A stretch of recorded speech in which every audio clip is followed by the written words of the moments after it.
Hey, my name is Zeus Tipado, a writer for Healing Maps, and let's talk about how ketamine is different than any other psychedelic out there. One of the biggest debates in psychedelics is whether ketamine can even be considered a psychedelic. We'll go into this later, but to those that don't think ketamine is a psychedelic, have you even tried ketamine? Because if you tried it, there really wouldn't be a debate at all.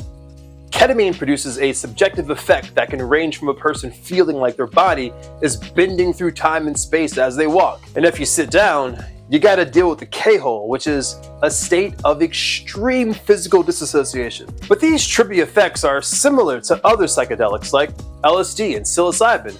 However, ketamine, compared to these classical psychedelics, it operates completely different. Nearly every psychedelic, LSD, psilocybin, DMT, MDMA, 2CB, ayahuasca, all of them, they're all serotonergic agonists, which means they activate areas of the brain with serotonin receptors. Imagine serotonergic agonists like little keys that float in your brain and can only unlock certain doors of the brain with certain locks or serotonin receptors. Ketamine is not a serotonergic agonist. It's an NMDA antagonist. In fact, it doesn't even work with serotonin receptors, but instead actually blocks NMDA going into NMDA receptors. So if LSD in the brain works like little tiny keys opening up serotonin receptors like locks, ketamine is like jamming these locks so that it's impossible for a key to open up. This neuromechanical feature of ketamine, its NMDA antagonist property, is the reason why some scientists and psychedelic enthusiasts believe ketamine should not be considered a psychedelic. And I think they're all wrong. And I love you, most of you. But I think not including ketamine as a psychedelic is not future-proofing your beliefs. And here's what I mean. Psychedelic research is in its infancy. I mean, we haven't even scratched the surface on any scratch on the surface. Perhaps we'll find psychedelics that attach to other receptors in the body, like acetylcholinergic or GABA receptors, AMPA receptors. It may seem improbable now, but let's keep our minds open, but not too open where our brains fall on the floor. But the similarities of ketamine to other psychedelics are far more numerous than what differentiates it from them. For example, ketamine has been shown to alleviate depression and anxiety, just like serotonergic psychedelics. So what's the deal with ketamine and its antidepressant effect? In 2020, a placebo-controlled ketamine trial found that a single ketamine infusion had antidepressant effects that would begin around 40 minutes after the infusion. These antidepressant effects peaked around 24 hours after the initial infusion and eventually lost steam at about 10 to 12 days after the ketamine infusion. This is pretty impressive, and it also shows how ketamine, just like those classical serotonergic psychedelics, have effects that are persistent, which means the effects of the psychedelic last for hours, days, weeks, sometimes months after the initial dose. Ketamine also does this thing in the brain called decreasing functional connectivity. And it's a common feature of all psychedelics. Essentially, areas of the brain that usually talk to each other suddenly lose those connections and has less integrity.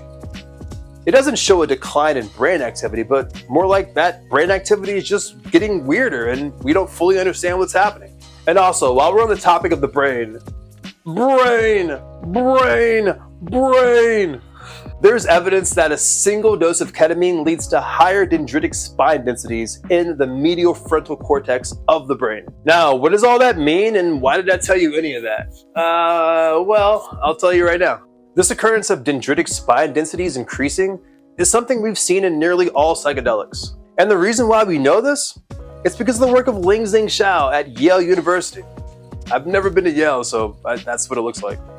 Generally, when people go through trauma, depression, anxiety, even just daily stress, dendritic spines tend to atrophy or weaken.